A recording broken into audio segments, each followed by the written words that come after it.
हर रोज एक नई कहानी देखने के लिए चैनल को सब्सक्राइब करें और बेल आइकन दबाना ना भूलें। आशा को गर्मी ने पहले ही परेशान किया हुआ था।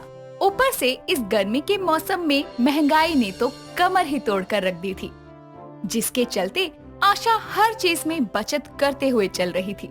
लेकिन एक दिन दोपहर में जब आशा मार्केट से कुछ जरूरी सामान लेकर घर आती है तो देखती है कि उसका बेटा अंकुश सोफे पर पसरे टीवी को ऑन किए अपने मोबाइल में लगा पड़ा है, वो भी एसी चलाकर। ये देखकर आशा गुस्से में कहती है, निकम्मी औलाद, ना मजा न स्वाद। तेरी माँ के पास खजाना नहीं है पैसों का जो तू ऐसे बर्बाद कर रहा है। जब फोन में ही घुसना है तो इस टीवी को क्यों आग लगाई हुई है? कहाँ आग लगाई है माँ, आप बिना फालतू में ठंडे माहौल को गर्म कर रही हो। तू रुक, अभी माहौल को क्या तुझे भी गर्म करती हूँ। इतनी महंगाई में एसी टीवी चलाकर तूने मेरा दिवाला निकलवाना है क्या? बंद कर इन्हें। माँ यार देखो तो सही, कितनी गर्मी है, उसमें आप एसी बंद करवा रही हो। मुझे सिर्फ गर्मी ही नहीं महंगाई भी देखनी है। अब खाने के खर्चे पूरे करूँ या इस हजारों के एसी कूलर का बिल भरूं? आशा एसी और टीवी बंद करके चली जाती है। बेचारा अंकुश गर्मी में पसीना पसीना होने के कारण अपने घर से अपने एक दोस्त के घर चला जाता है। तो वहीं आशा घर में रहकर दोपहर के खाने की तैयारी करते हुए कहती है, खाना पूरा नाप तोल कर बनाऊंगी, कुछ भी बेकार नहीं करना। वैसे ही महंगाई इतनी है, ऊपर से गर्मी, ठंडा ठंडा पानी पीऊं पहले तो। फ्रिज खोलकर आशा एक पानी की बोतल निकालकर पानी पी रही होती है। तभी उसकी बेटी नताशा अपने कॉलेज से आकर सीधा रसोई में आती है और फ्रिज खोलने ही वाली होती है कि तभी आशा उसे रोकते हुए कहती है, नताशा रुक, क्या चाहिए? क्यों फ्रिज खोल रही है? क्या माँ डरा देगा? अरे फ्रिज खोल रही हूँ तो पानी ही लूंगी, और क्या लूंगी? तो मैंने बोतल निकाली हुई है ना, इसी में से पी ले। बार बार फ्रिज खोलेगी तो पानी ठंडा भी होगा। हद है, बार बार तो ऐसे बोल रही हो आप जैसे कि आप फ्रिज के पास ही बैठी रहती हो। अभी आई हूँ कॉलेज से, फिर भी। खैर छोड़ो, पानी दो। नताशा पानी पीकर अपने कमरे में जाने लगती है तो जाते जाते आशा उसे कहती है, कमरे में जाकर सारी लाइट्स ऑन मत कर लियो, बिजली का बिल तूने नहीं भरना। और हाँ, थोड़ी देर में खाना खाने आ जाइयो। ठीक है माँ। इतना बोलकर नताशा अपने कमरे में चली जाती है। कुछ ही देर में अंकुश भी घर आ जाता है, जिसके बाद आशा दोनों को खाना खाने बुलाती है, जिस पर दोनों टेबल पर आकर बैठते हुए कहते हैं, माँ ये क्या, पूरे घर की लाइट बंद कर रखी है, क्यों? दोपहर का समय है, लाइट की क्या जरूरत है? और लाइट जलने से गर्मी बढ़ती है, फिर तुम एसी चालू कर लोगे। इससे अच्छा है इस गर्मी और महंगाई में दोनों से बचने का आसान तरीका ढूंढो। लाइट बंद रहेगी तो बिजली नहीं फूकेगी, साथ में गर्मी भी नहीं लगेगी। क्यों नहीं माँ, खाना भी गैस पर बनाने की जगह छत पर जाकर सोलर ऊर्जा में बना लो ना, काफी गैस का खर्चा बच जाएगा। ज्यादा बकवास ना कर, चुपचाप खाना खा ले। पूरा परिवार एक साथ बैठ के खाना खाता है। तभी अंकुश रोज के मुकाबले आज एक रोटी एक्स्ट्रा मांगते हुए कहता है, माँ एक रोटी देना, भूख लगी है। और एक रोटी? लेकिन तू तो 4 ही खाता था, इसलिए मैंने 4 ही बनाई। अब फालतू बनाती और कोई नहीं खाता तो बर्बाद होती ना बेटा। इतनी महंगाई है वैसे भी। क्या यार माँ, अब इस महंगाई में आप भरपेट खाना भी नहीं दोगी क्या? हद है, एसी बंद कर दो, टीवी बंद कर दो, लाइट बंद कर दो। आपने तो ऐसा माहौल बना दिया है जैसे भूखमरी आने वाली है। गुस्सा क्यों होता है? ये ले मेरी रोटी ले ले, वैसे भी मुझे भूख नहीं है। मुझे नहीं खानी, आप ही खाओ। चुपचाप खा लेना खाना, क्यों इतने ड्रामे दिखा रहा है? और ये कैसे बात कर रहा है तू? आप ही खाओ चुपचाप, मैं जा रहा हूँ अपने दोस्त के घर खाने। कम से कम उसकी मम्मी महंगाई का ताना देकर खाना खिलाने से मना नहीं करती, और ना ही गर्मी में बिना एसी के मारती है। इतना बोलकर अंकुश उठकर घर से बाहर निकल जाता है।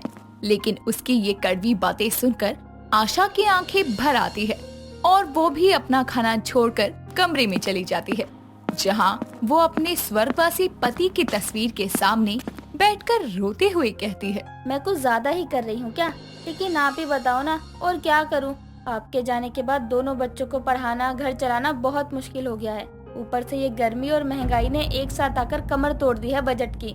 पहले कम से कम एसी फैन नहीं चलते थे तो बिजली का बिल कम आता था, लेकिन अब गर्मी में बच्चों को एसी चलाने से कितना भी मना करूं, एक टाइम तो चलाएंगे ही, उसी में बिल आसमान छू लेता है। ऐसे में मैं क्या करूं? आशा अपनी समस्या अपने पति की तस्वीर से बांट ही रही थी, तो वहीं दरवाजे पर खड़ी नताशा ये सब सुनकर अपने कमरे में जाकर बोलती है, माँ का चिंता करना भी जायज है, आखिर वो कब तक और कितना करेंगी?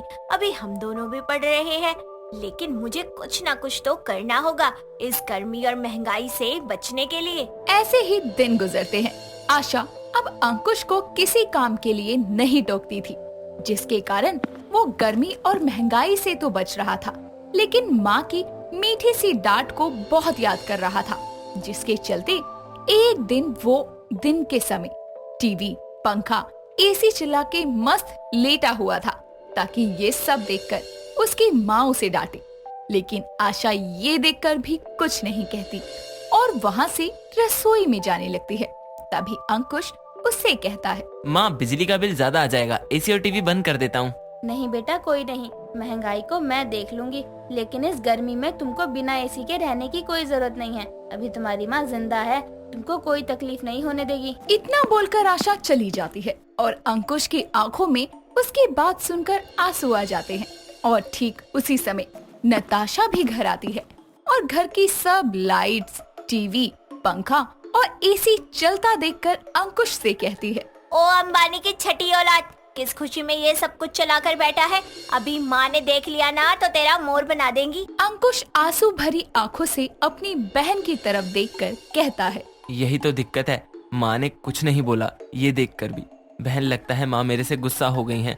उस दिन के बाद से ना ही मुझे डांटती हैं, ना ही किसी चीज के लिए टोकती हैं। हाँ, तो तेरे काम ही ऐसे हैं। तूने उस दिन माँ से कैसे बात करी थी? अरे क्या गर्मी सिर्फ तुझे लगती है? बता मुझे। लेकिन तूने देखा है कि माँ कभी एसी चला कर बैठी है? अरे वो तो पंखा तक बंद कर देती है ताकि बिजली का बिल कम आए, क्योंकि उनके सर पर पूरा खर्चा चलाने की टेंशन है। ऊपर से ये महंगाई ने उनकी टेंशन को और बढ़ा दिया है। सब कुछ इतना महंगा हो गया है कि वो कुछ बर्बाद नहीं करना चाहती, इसलिए उस दिन जितनी रोटी तू खाता उतनी ही बनाई थी। हाँ दीदी, मैं समझ गया हूँ, लेकिन अब हम क्या करें? माँ का तो दिल दुख गया, अब वो तो किसी चीज के लिए हमें नहीं टोकेंगी। कोई नहीं, मेरे पास एक आइडिया है इस बढ़ती महंगाई और गर्मी से बचने के लिए। चल मेरे साथ। नताशा अपने भाई के साथ जाकर नर्सरी से कुछ पौधे घर लेकर आती है, जिसे देखकर आशा कहती है, ये क्या है नताशा बेटा? माँ, ये पौधे सब्जियों के हैं, जैसे टमाटर, मिर्ची, करेले, तोरी, उन सब के बीज लेकर आई हूँ। इन्हें हम छत पर गमले में लगा लेंगे ताकि हमें शुद्ध घर की सब्जी मिल सके और हमारा खर्चा भी बच सके। और माँ, ये कुछ एलईडी बल्ब हैं, ये बिजली की कम खपत करते हैं, इससे हम इलेक्ट्रिसिटी सेव कर सकते हैं। और माँ, अब से हम तीनों अपने अपने कमरे में अलग एसी चलाने की बजाय हॉल में एक ही एसी चलाकर सबके बिस्तर लगा लेंगे और वहीं सो जाएंगे।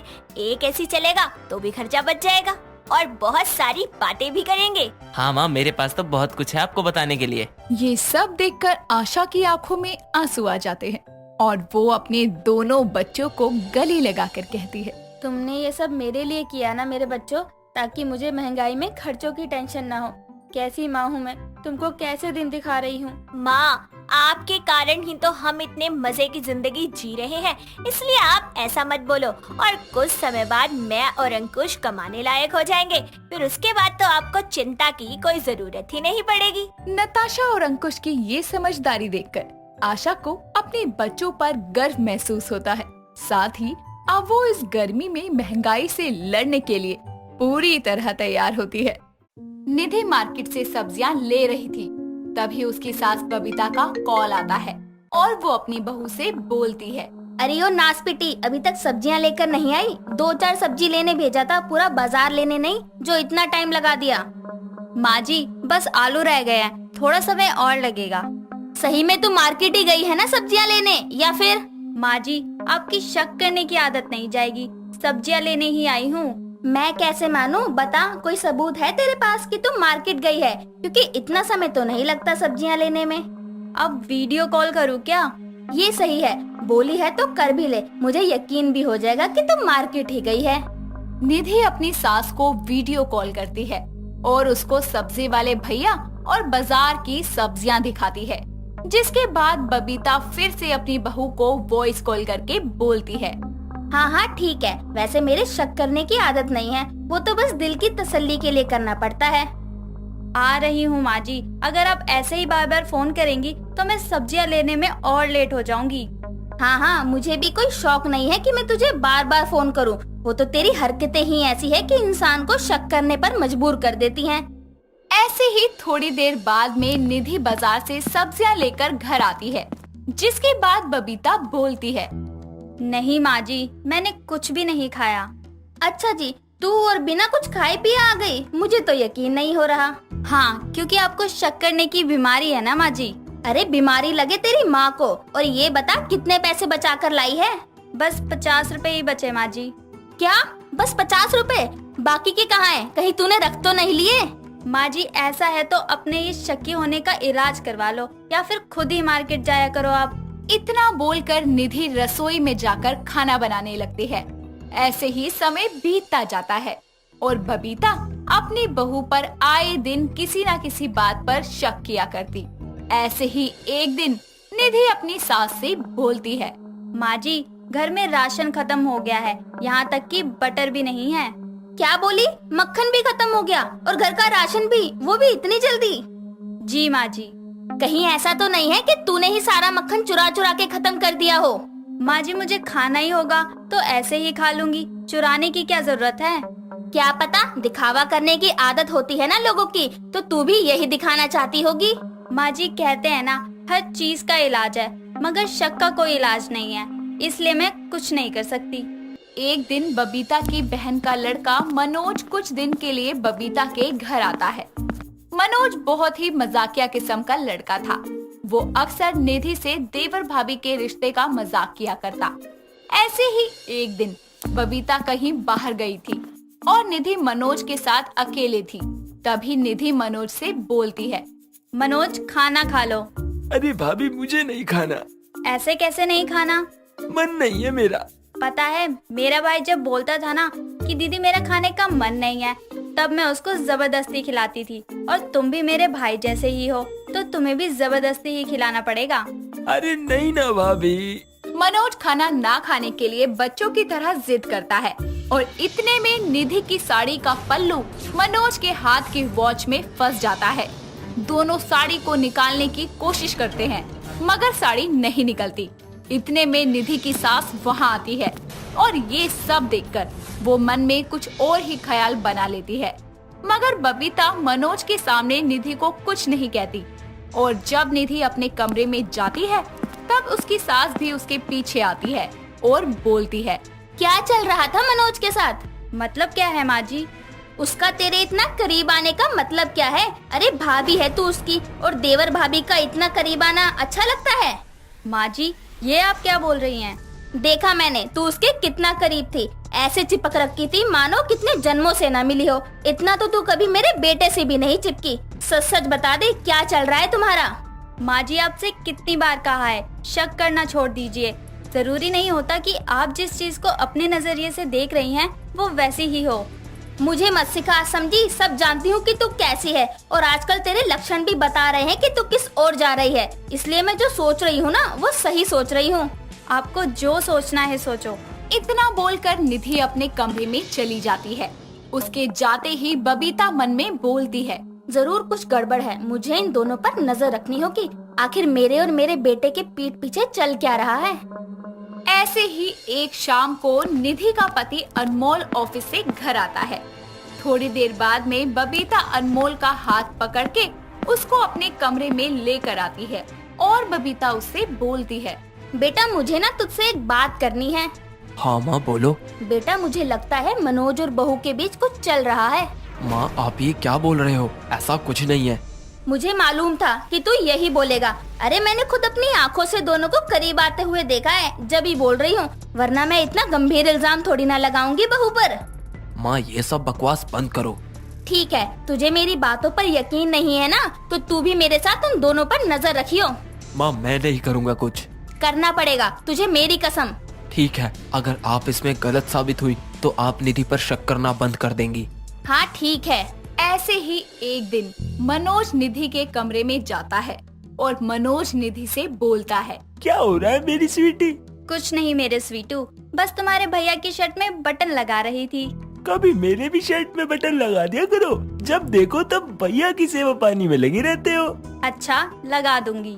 तभी अनमोल और बबीता वहाँ आकर दोनों की बातें सुनने लगते हैं और मनोज बोलता है। अगर बोलो तो अभी अपनी शर्ट उतार दूं?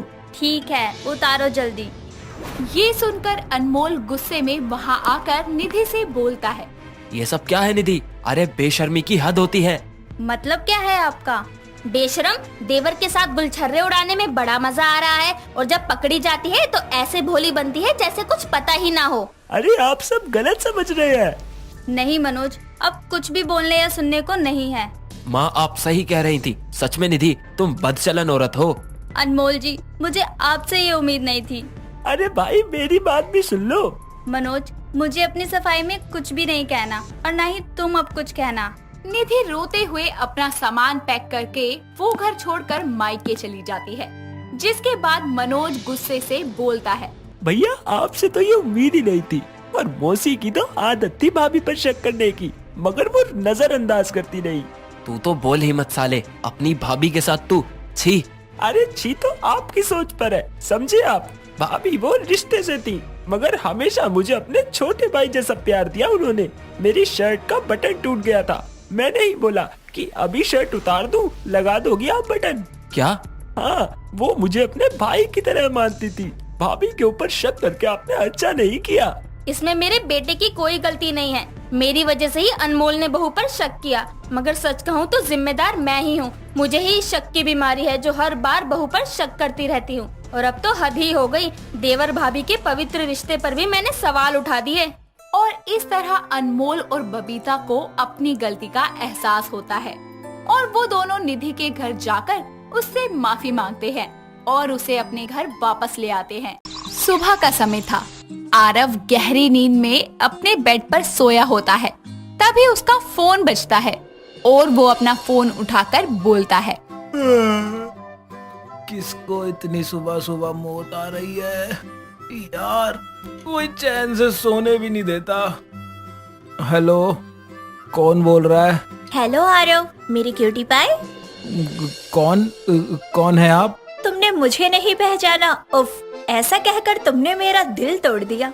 Sorry, wrong number. इतना बोलकर वो फोन रखने ही वाला होता है कि तभी वो अनजान आवाज बोलती है। ओ, तुम तो नाराज हो गए। चलो इस बार तुम्हें माफ किया। क्यों सुबह सुबह मजाक कर रही हो कौन तुम? अब उठ भी जाओ। 2 दिन से तुमने एक ही टी शर्ट पहनी हुई है।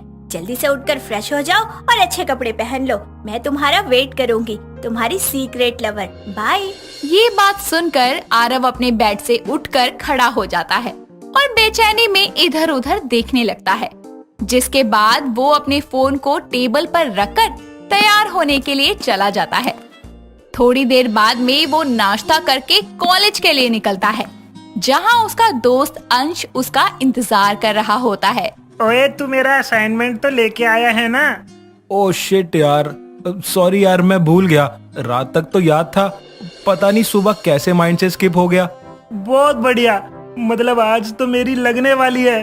अरे यार, आज लास्ट डेट थी सबमिशन की और अब तो तेरी वजह से मुझे पेनल्टी पॉइंट मिलेंगे। क्या यार? यार सॉरी, वो सुबह किसी रॉन्ग नंबर से फोन आ गया था तो उसकी वजह से मुझे ध्यान ही नहीं रहा। कोई नहीं, कल अपन हर्षिता के साथ कॉफी पीने चलेंगे, ठीक है? हाँ हाँ, तू अपनी बंदी के साथ मजे से कॉफी पिएगा और मैं क्या वहाँ भुट्टा जी लूंगा? मुझे नहीं जाना कहीं। ओ साले तू चल तो सही, तेरा भी जुगाड़ कर देंगे। इतना बोलकर दोनों क्लास लेने के लिए चले जाते हैं। अगले दिन दोनों एक कैफे में बैठकर हर्षिता का वेट कर रहे होते हैं। थोड़ी देर बाद में हर्षिता अपनी फ्रेंड तनीषा के साथ में वहां आती है। जिसके बाद आरव बोलता है। Harshita, you are looking so nice. कभी कुछ नया भी बोल लिया करो। हेलो अंश, हाउ आर यू? बहुत दिनों बाद मिल रहे हो। I am good. ये तुम्हारी फ्रेंड तनीषा है ना? आरव ने बताया था इनके बारे में, ये सच में बहुत सुंदर हैं। Thanks for this complement. जिसके बाद चारों मिलकर कॉफी पीते हैं और थोड़ी देर बाद में वहाँ से जाने लगते हैं। उनमें से तनीषा सबसे पीछे चल रही होती है कि तभी रास्ते में एक बाइक पर एक चोर तेजी से आता है और तनीषा का बैग छीनने लगता है। जब तनीषा बैग नहीं देती तो चोर उसके हाथ पर चाकू मारकर वहां से भाग जाता है और चाकू लगने की वजह से तनीषा वहीं गिर जाती है। जिसके बाद तीनों उसके पास आते हैं और आरव उसे पकड़कर बोलता है। ओ माय गॉड, तुम्हारे हाथों में तो ब्लीडिंग हो रही है।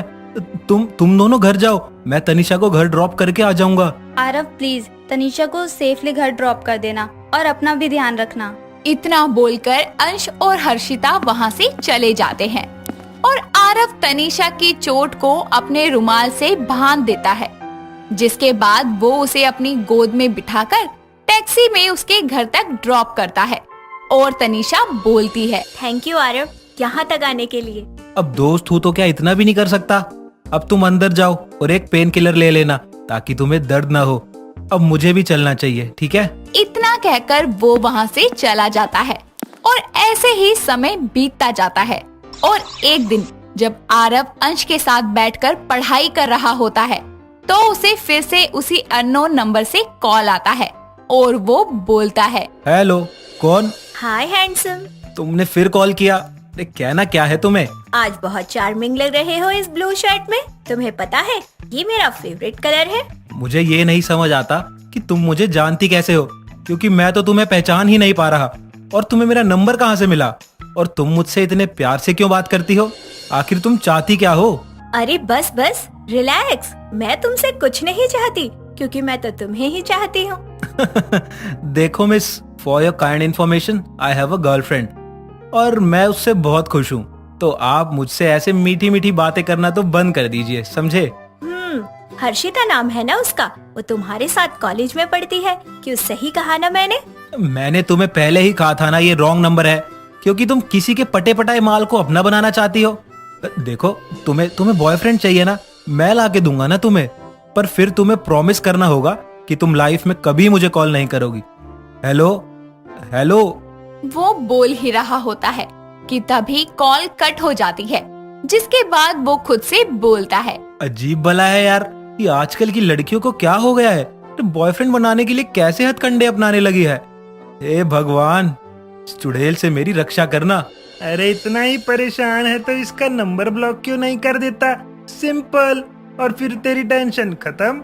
अरे यार, ये काम मैं पहले भी कर चुका हूँ, पर ये कम थोड़ी है जो अलग अलग नंबर से कॉल करती है और खुद को मेरा सीक्रेट लवर बताती है। इतना बोलकर आरव वहाँ से अपने घर चला जाता है। ऐसे ही समय बीतता जाता है और वो अनजान लड़की आरव को ऐसे ही बार बार कॉल करके प्यार से बातें किया करती। ऐसे ही एक दिन जब वो अपने कमरे में बैठकर टीवी देख रहा होता है तो उसका कॉल आता है और आरव बोलता है, कहो मेरी सीक्रेट लवर, आई नो कि अब तुम कहोगी कि मैं ग्रीन शर्ट में बहुत मस्त लग रहा हूँ और आराम से अपने घर में बैठकर टीवी देख रहा हूँ। मुझे मेरे ही बारे में बताकर क्या प्रूफ करना है तुम्हें कि तुम मेरे एक एक पल की खबर रखती हो? बहुत हो गया ये फोन पर बातें करना। अगर तुम मुझे सच में चाहती हो ना तो अभी मेरे सामने आओ।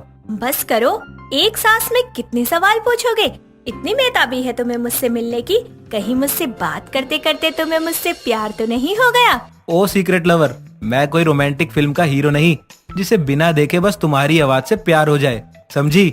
मुझे तो बस ये जानना है कि तुम मेरे पीछे हाथ मुंह धोकर क्यों पड़ी हो। तुम कितने फनी हो यार। चलो ठीक है, मैं तुमसे मिलने के लिए और तुम्हारे सवालों के जवाब देने के लिए रेडी हूँ। तुम 2 दिन बाद मुझे कॉलेज के पीछे वाले पार्क में मिलना। इतना बोलकर वो कॉल कट कर देती है और 2 दिन बाद आरव उसकी बताई हुई जगह पर पहुंच जाता है। कुछ देर बाद में वो देखता है कि सामने से तनीषा आ रही होती है। अरे ये यहाँ क्या कर रही है? कहीं ये ही तो।